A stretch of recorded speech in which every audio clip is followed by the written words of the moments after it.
This is Hidden Killers Week in Review. A look back at the most prolific stories of the week.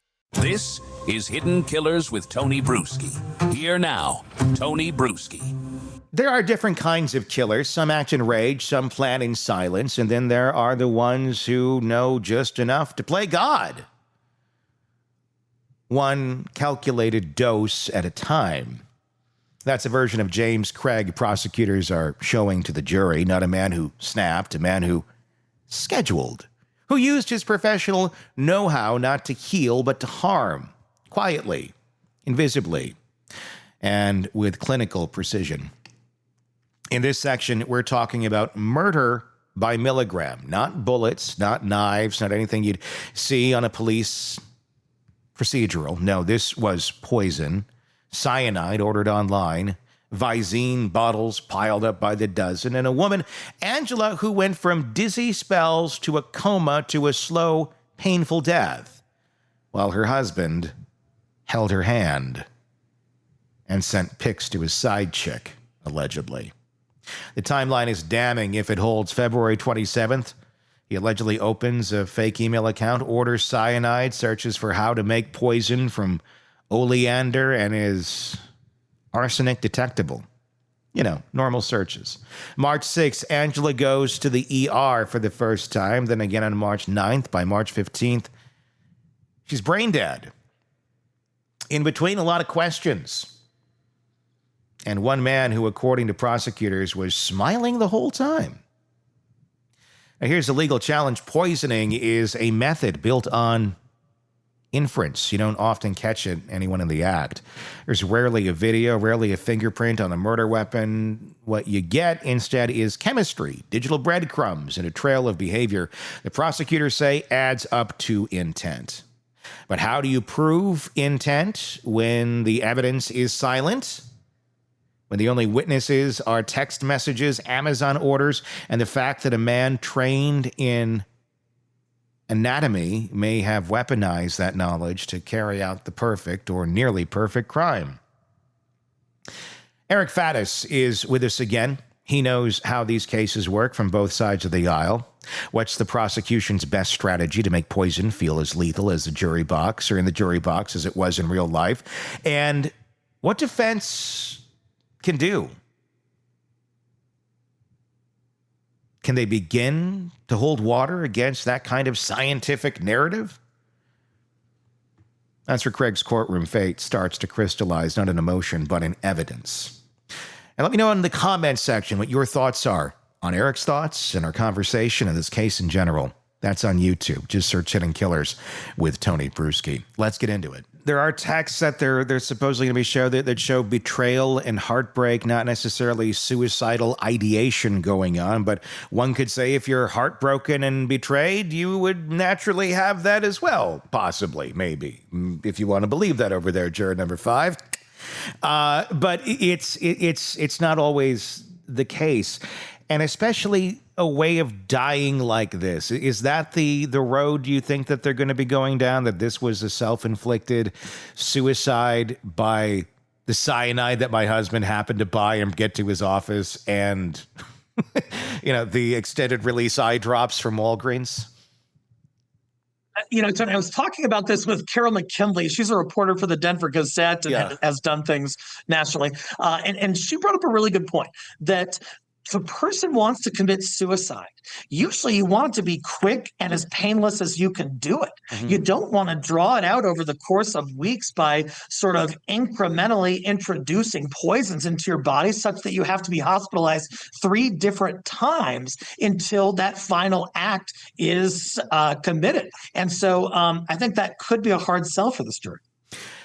In this setting, as well, I want to talk about that and as far as how that will play to the jury and the fine line, I would imagine that the prosecutor is having to walk in this case, because number one, you don't know where the jury is sitting on this guy. If they are looking at him as, well, he's coming across as this affable family man, maybe he's being wrongly prosecuted. And if you go at him too hard, that can fire back at you the wrong way. And then you also have the religious component of it as well. He was a Mormon. And for whatever reason, we can add this to our ungodly high list of Mormons committing crimes. I don't know why it's insanely higher than other groups of folks, but it is. You got that aspect, and it's being tried, in an area where you have a fairly large community of that going on. I'm not saying there's anything wrong with it. All I'm saying is, sometimes it makes it more difficult when you have members of your same religion on that jury because it's an acceptance thing, not wanting to believe that there's a world where someone else who was like this could actually be like that. Totally, Tony. I think the prosecution has done a good job walking that line. I actually personally know the prosecutors very well. Ryan Brackley, who's the second in command at that office, is the lead prosecutor on the case. Mike Morrow is another prosecutor. I've done tons of trials with them. And the way that they've been approaching this is really in kind of a matter of fact and rather meticulous fashion. It's been pretty dispassionate. They're not, going and saying, hey, he's a dirty, rotten SOB. They're kind of saying, hey, look, this is the evidence. These are the text messages, and allowing the jury to sort of draw whatever conclusions they're going to draw about him. So I think they've been doing a good job of not kind of overstepping that boundary and possibly hurting their own credibility by going after James Craig too aggressively. They haven't been doing that. Whereas on the other hand, the defense has been somewhat aggressive, and I think it's kind of because they have to. Prosecutors, of course, allege Craig slowly poisoned his wife, Angela, with cyanide and tetrahydrolazine. That's the stuff that's in the eye drops. Both chemicals ordered using aliases and shipped to his office. So it wasn't just as he went down to the Walgreens and said, here, honey, we're going to have a Coke and Visine tonight. It was the actual active chemical that's in there that does it. So if you do it at a higher dose, it's going to be more effective, depending how you're looking at the word effective. Both, again, using aliases and shipped to his office. The poisoning timeline aligns very closely with his online searches and Angela's medical symptoms. So when prosecutors are building a case around poisoning, what extra challenges or advantages do they face in a case like this with, the weird shipments to the office? It seem to be the same things that are in her system. Well, from the prosecution's perspective, thank heavens they got an autopsy, because James Craig actually was talking with his daughter about not wanting an autopsy. And now we can, infer why that might be. But the autopsy is so critical in this case because it really details the chemicals that were in her body and how they led to her demise. But still, there are some difficulties because, these things happen behind closed doors. James Craig wasn't introducing poison to her, in front of the other 6 kids or in front of coworkers or anything like that. The allegation is that he put it into her protein shakes and then on the final fateful day went into the hospital and introduced cyanide into a pill that he somehow got Angela to take. Now, again, there aren't witnesses to that. There's no video to that. And so the jury is going to have to kind of connect the dots, and there are going to be some disconnects throughout that entire factual chain. Now, let's talk about that a little bit. I mean, the state is showing a clear timeline, the purchases, the search history, the hospital visits. I mean, is that going to be enough to convince a jury? What sort of holes are you seeing that could be poked into this thing? So James Craig, depending on who you ask, but it appears he did a reasonably okay job at trying to kind of hide this and cover his own because with respect to the poison shipments, he allegedly told his daughter in a letter or verbally that Angela Craig actually wanted the poison but couldn't get it. And so he was the one who went out and got it for her. There are some text messages from Angela Craig in which she appears very distraught based on the infidelity. And so I think defense is going to use that and say, hey, no one can show that James Craig actually introduced this poison into Angela's system. And on top of that, there is at least some evidence that Angela was having a tough time emotionally and mentally. And I think they're going to try to pull all this together to say, hey, jury, that's reasonable doubt as to whether she died by suicide. I bought my wife the poison because I'm cheating on her. And then it wasn't me. It's like the Shaggy song, literally. Like, hanging on the bedroom floor. Bought my wife some cyanide last night, then she drank it out the door. Now she's in the hospital with a coma for the last 5 days. That was the original. That was the album cut, the radio edit they had. That was a heck of a remix there. They had to tone it down for the radio. It was too much. That's quite an argument to make to a jury. I bought her the poison because she was depressed because I'm a horrible human being and I've been cheating on her left and right. And I just was going to give it to her in case she wanted it. Has that argument ever worked? I mean, maybe so. I don't know, but that's kind of nuts. That's a novel one to me. And curiously, there is some kind of prior drugging episode that neither side really got into detail regarding, but there are text messages that reference some prior drugging, and it's, according to reports, could have been when James Craig was also suicidal years before, and there was some kind of drugging going on. Although, like I said, we just haven't heard details during the trial about that. So maybe they're going to be able to tie it together in their defense case in chief, which I think is going to be at least a week or so away. I feel bad for these kids that are realizing just how messed up their parents were. And it's hard because one of them's dead, so we can't really get the full context of what was going on.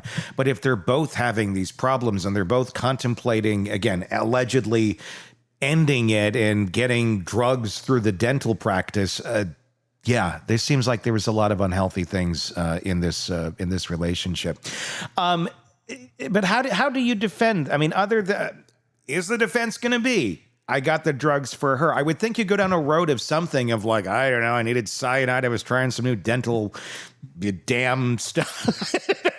something that was going to be applicable to your practice. Not that I'm buying poison for my wife should she like to use it someday. Certainly that was an idea that was considered, but in court, Tony, James Craig's dental partner, Dr. Ryan Redfern, I think, preempted that defense entirely because he got up on the stand and he said, hey, look, in my 20 plus years of being a dentist, arsenic has never been something that has a legitimate purpose in dentistry. Cyanide has never been a chemical with a legitimate dental purpose. And so certainly that could have been an argument raised, but I think James Craig's own dental partner sort of cut that off. I don't think they can argue that. I don't know how or what dentists have access to ordering. I would imagine, there's some restrictions on what you can and can't order, like, can't just go order like uranium or something for fun. But I guess cyanide and also the chemical in the Visine that they ordered as well, or he ordered as well, allegedly. Why? Why does he even have access to that? Why is that something that he's able to get his hands on in the first place? Or can we? This part was shocking to me. If we wanted to order it, we're not dentists, obviously. Could you or I order that stuff online and get it delivered in a legal way, the way he seemingly did? Shockingly, Tony, after one of the Aurora Police Department detectives' testimony last week, it appears the answer is yes. Oh, God. So what they did, the detectives looked into the digital footprint. They found an Amazon order for arsenic, and it was for like 10 grams of arsenic, and it was from an account that had Jim and Waffles at Gmail, which is James Craig's personal email address. It had a credit card associated with James Craig. It had an address associated with James Craig, and it appears that he just ordered this stuff on Amazon and crazily they sent it to him.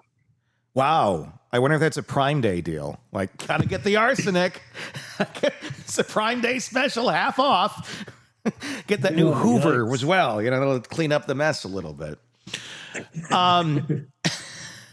Poison doesn't scream. It doesn't leave a mess. It lingers in the bloodstream and the symptoms and the ambiguity. And that ambiguity is exactly what makes this method so dangerous, not just for the victim, but for the defense. Because if James Craig did poison Angela, he didn't do it in the heat of passion. He did it in a lab coat with calculation, with intent that didn't flare up but simmered under the surface of an otherwise normal domestic life. That's the picture prosecutors are painting, and if jurors buy into that timeline, into that chemistry, it may be game over. But here's a twist.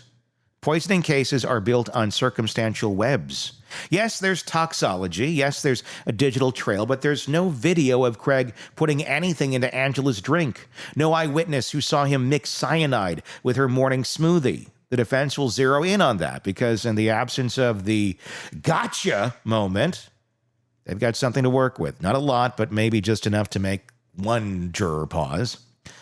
Still, this method of murder doesn't work in a vacuum. Craig didn't just allegedly poison Angela. He allegedly nursed her through her symptoms, sat beside her as doctors tried to solve a mystery he already may have known the answer to. And if that isn't manipulation, if that isn't control, it's hard to imagine what is. It's certainly not a loving marriage. It's chilling, really, because the poison didn't just affect Angela's body. If the prosecution is right, it was part of a bigger performance, a final act, and a collapsing marriage where Craig wasn't just ending a life. He was controlling the narrative every step of the way. And that control didn't stop at death, not even close, because next, we're going to move into the cover-up. If you thought the method was disturbing, wait till you hear what Craig allegedly tried to do from jail. Deepfakes, bribery. A letter to his daughter asking her to help fake Angela's suicide. Yeah, and it gets even darker than that, too. You want to hear that? Be sure to press subscribe wherever it is you're downloading podcasts so you don't miss it. It's coming up in the feed next. Tomorrow is when it drops, but if you want to hear it right now, become a premium subscriber on Apple Podcasts or on YouTube. You can get access to it immediately, or it drops tomorrow. Or if it's already there, it's already there. Let me know your thoughts as well on our YouTube channel. Just search Hidden Killers with Tony Brueski to join us there. That's all free. We'd love to hear your feedback on this case. Until next time, I'm Tony Brueski. We'll talk again real soon. Craving non-stop true crime updates? Press subscribe now and get the latest cases, analysis, and expert commentary delivered straight to your feed. Only from the Hidden Killers podcast and True Crime Today.